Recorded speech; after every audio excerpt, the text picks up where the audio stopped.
आज का हमारा टॉपिक रहेगा अम्ल, क्षारक एवं लवण। एक अच्छा 10 का दूसरा चैप्टर है।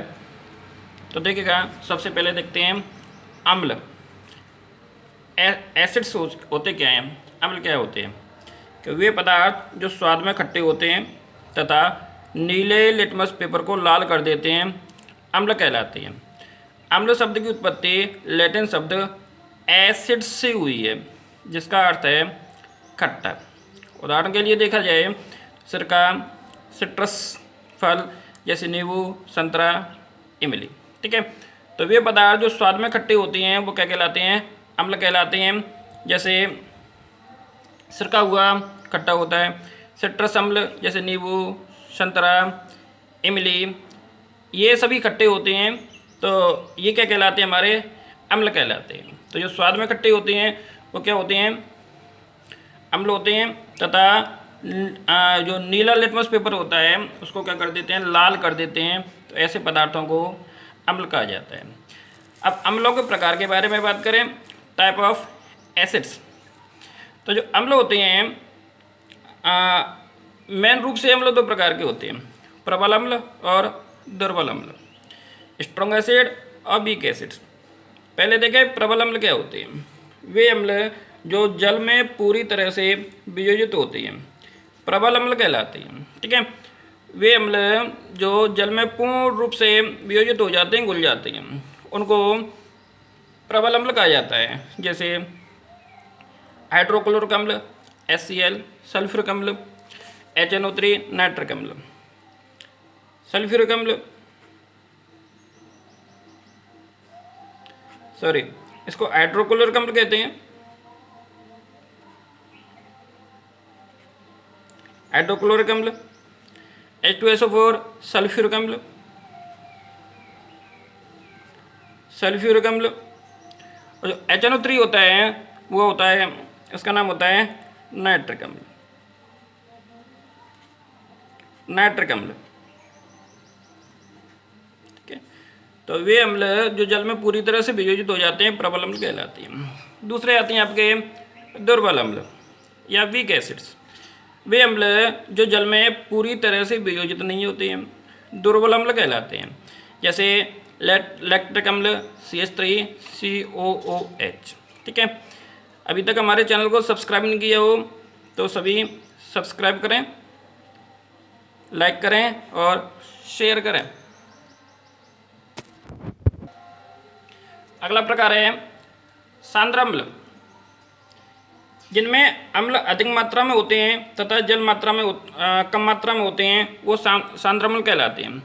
जैसे अम्ल और जल का विलयन है, तो जब अम्ल की मात्रा अधिक होती है और जल की मात्रा कम होती है, ठीक है, तो उसको सांद्र अम्ल कहा जाता है।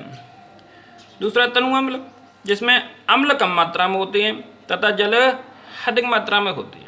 ठीक है, उसी प्रकार से अम्ल और जल के विलयन में अम्ल तो कम मात्रा में होता है, जबकि जो जल होता है वो अधिक मात्रा में होता है। ठीक है, तो इस प्रकार के जो अम्ल होते हैं वो आपके तनु अम्ल कहलाते हैं। जैसे यूँ समझें कि जल और अम्ल, इनका कोई विलयन है।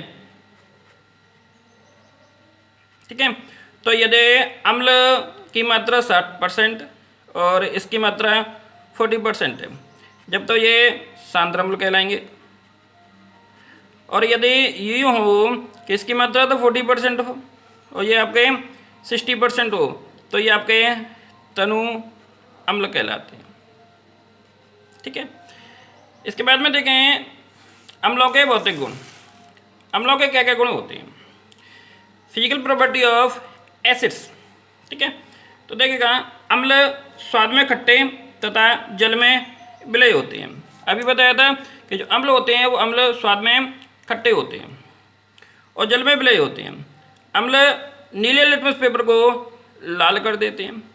अम्लों की प्रकृति संक्षारक होती है। इनकी क्रिया से कपड़ा, लकड़ी, कागज, त्वचा आदि नष्ट हो जाती है। ठीक है, आपने देखा होगा जैसे सल्फ्यूरिक अम्ल होता है, जिसको वेंट्रिक एसिड भी कहा जाता है। यदि ये हमारी त्वचा पर हाथ पैरों पर कहीं गिर जाता है तो वहाँ पर जलन होती है, फफोले पड़ जाते हैं। ठीक है, तो ये जो प्रक्रिया होती है वो क्या कहलाती है? संचारक कहलाती है। ठीक है, तो जो अम्लों की प्रकृति होती है वो कैसी होती है? संचारक होती है, जो कपड़ों को, लकड़ी को, कागज को या त्वचा को क्या कर सकती है? नष्ट कर सकती है। ठीक है, अगला जो आते हैं वो आते हैं अम्लों के रासायनिक गुणधर्म। ठीक है, केमिकल प्रॉपर्टी ऑफ एसिड्स। ठीक है, तो पहले देखते हैं धातु के साथ हवक्रिया। तो अम्ल विभिन्न सक्रिय धातुओं जैसे जिंक, जेडेन, सोडियम, मैग्नीशियम आदि से क्रिया करके हाइड्रोजन गैस छोड़ते हैं। ठीक है, जो अम्ल होते हैं वो अम्ल धातुओं के साथ में अपक्रिया करके क्या बनाते हैं? लवण बनाते हैं और जल बनाते हैं। ठीक है, इसको यूँ समझ सकते हैं अम्ल प्लस धातु। अम्ल धातु के साथ में अपक्रिया कर रहे हैं तो क्या बना रहे हैं? लवण प्लस हाइड्रोजन बनाते हैं। ठीक है, इसको इस प्रकार भी समझ सकते हैं। इसको इस डायग्राम के द्वारा समझते हैं, जिसमें ये एक फरक नली लेते हैं। ठीक है, इस फरक नली को एक स्टैंड पर लगा देते हैं तथा इस फरक नली में यहाँ पर एक कॉर्क लगा देते हैं। इस कॉर्क से एक प्रवाह नली लगा देते हैं जो कि एक साबुन के विलयन में साबुन से भरे हुए विलयन के टब में खुलती है। ठीक है, अब देखिए क्या करते क्या हैं कि जो फरक नली होती है उस फरक नली में तनु सल्फ्यूरिक अम्ल भर देते हैं। ठीक है, तथा इसी में ये जिंक के टुकड़े डाल देते हैं। ठीक है, तो इसमें दो चीज़ हो गई, एक तो हो गए तनु सल्फ्यूरिक अम्ल हो गया और एक हमारे जिंक के टुकड़े हो गए, धातु हो गई और अम्ल हो गए। ठीक है, तो होता क्या है कि जब सल्फ्यूरिक अम्ल जिंक के साथ में अपक्रिया करता है तो यहाँ से हाइड्रोजन गैस के बुलबुले निकलते हैं। ठीक है, यहाँ से ये हाइड्रोजन गैस के बुलबुले निकलते हैं। ये हाइड्रोजन गैस के बुलबुले प्रवाह नली से होते हुए साबुन के विलयन में पहुँच जाते हैं। ठीक है, जैसे ही साबुन के विलयन में पहुँचते हैं तो यहाँ पर ये बुलबुले दिखाई देते हैं। अब ये जो बुलबुले होते हैं ना, वो बुलबुले हाइड्रोजन से भरे साबुन के बुलबुले हैं ये। ठीक है, अब ये जो बुलबुले हैं ये बुलबुले निकलते हैं। ठीक है, अब इन बुलबुलों की पहचान करने के लिए क्या करते हैं कि जो मोमबत्ती होती है वो जली हुई मोमबत्ती जब इन बुलबुलों के पास में ले जाते हैं तो ये जो बुलबुले होते हैं ना फट की ध्वनि के साथ में जलते हैं। ठीक है, ये जो फट की ध्वनि है वो फट की ध्वनि जैसी निकलती है तो उससे हम अनुमान लगाते हैं कि ये जो इनके साथ में जो गैस निकल रही है वो कौन सी निकल रही है? हाइड्रोजन गैस निकलती है। ठीक है, तो इस प्रकार से सल्फ्यूरिक अम्ल और जिंक ये आपस में अपक्रिया करते हैं तो किसका निर्माण करते हैं? हाइड्रोजन गैस का निर्माण करते हैं। ठीक है, अब इसको जो एग्जाम्पल हैं वो अन्य एग्जाम्पल देखे जाएं तो देखेगा इसके अन्य एग्जाम्पल देखें। जेडेन की अपक्रिया H2SO4 के साथ में कराते हैं। जो जिंक है उसकी अपक्रिया सल्फ्यूरिक अम्ल के साथ में कराते हैं तो ZnSO4 बनता है और H2 बनता है। जिंक सल्फ्यूरिक अम्ल के साथ में अपक्रिया करके जिंक सल्फेट बनाता है और हाइड्रोजन गैस मुक्त करता है। ठीक है, तो यहाँ पर क्या कर रहा है? हाइड्रोजन गैस मुक्त कर रहा है।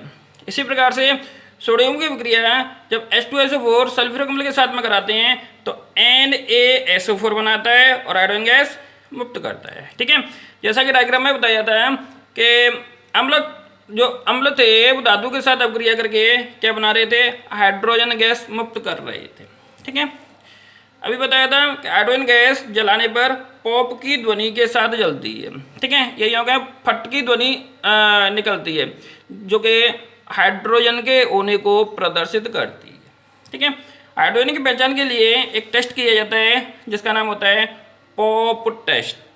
ठीक है, तो देखिएगा पॉप टेस्ट क्या होता है कि हाइड्रोजन गैस से निहित परंगली के पास जब एक जलती हुई मोमबत्ती लाई जाती है तो पॉप की ध्वनि उत्पन्न होती है।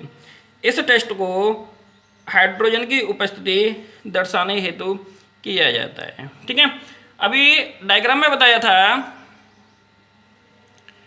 अभी आपको जो डायग्राम में जैसे यहाँ पर हाइड्रोजन गैस के बुलबुले निकल रहे थे।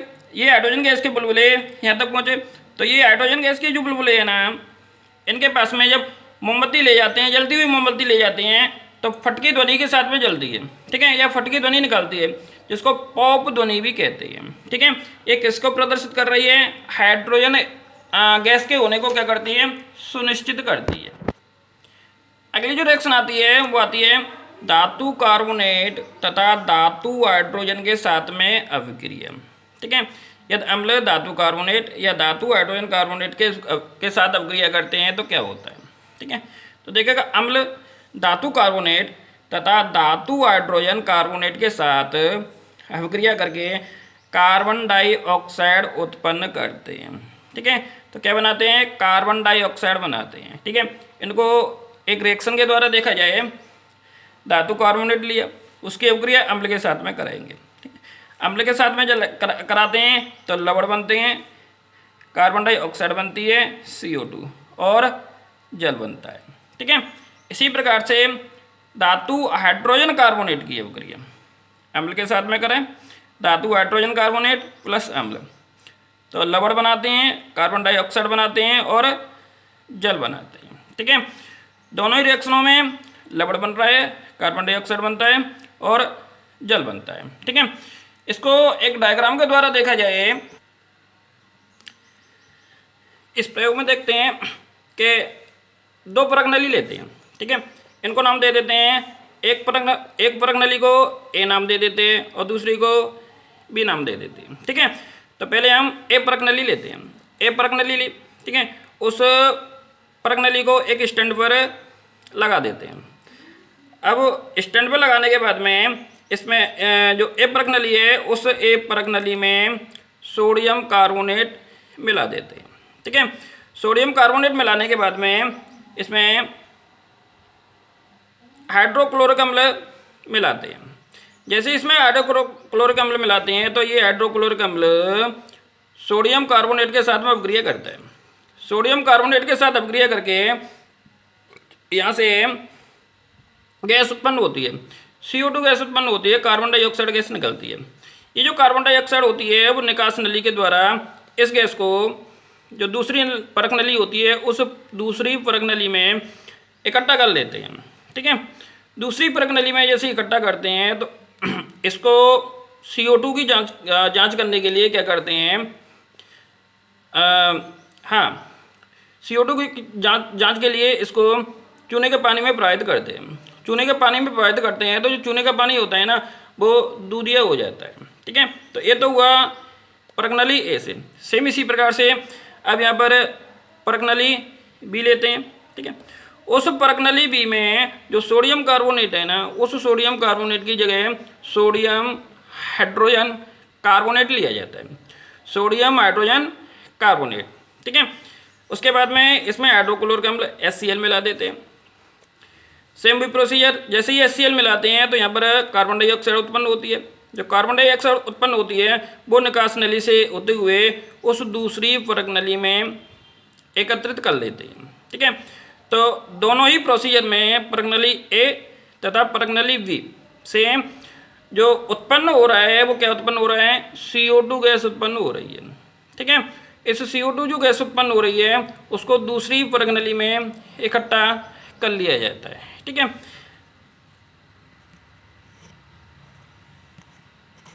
अब इसकी रासायनिक अभिक्रिया के बारे में बात करें कि धातु कार्बोनेट तथा धातु हाइड्रोजन कार्बोनेट की अम्ल के साथ अभिक्रिया, ठीक है। तो देखिएगा, उपरोक्त क्रियाकलाप में होने वाली अभिक्रिया को निम्न प्रकार लिखा जा सकता है। परख नली ए, जो परख नली ए ली थी उसमें जो अभिक्रिया होती है वो क्या होती है? Na2CO3 लिया, सोडियम कार्बोनेट, सोडियम कार्बोनेट, इस सोडियम कार्बोनेट की अभिक्रिया हाइड्रोक्लोरिक अम्ल के साथ में कराई, ठीक है। तो जैसे ही हाइड्रोक्लोरिक अम्ल के साथ में कराते हैं सोडियम क्लोराइड लवण बनता है, जल बनता है और CO2 गैस बनती है, ठीक है। 2NaCl plus H2O plus CO2। इसी प्रकार से जो बी परख नली थी उस बी परख नली में सोडियम कार्बोनेट की जगह क्या लेते हैं? सोडियम हाइड्रोजन कार्बोनेट लेते हैं, सोडियम हाइड्रोजन कार्बोनेट, और इसकी अपक्रिया HCl हाइड्रोक्लोरिक अम्ल के साथ में कराते हैं।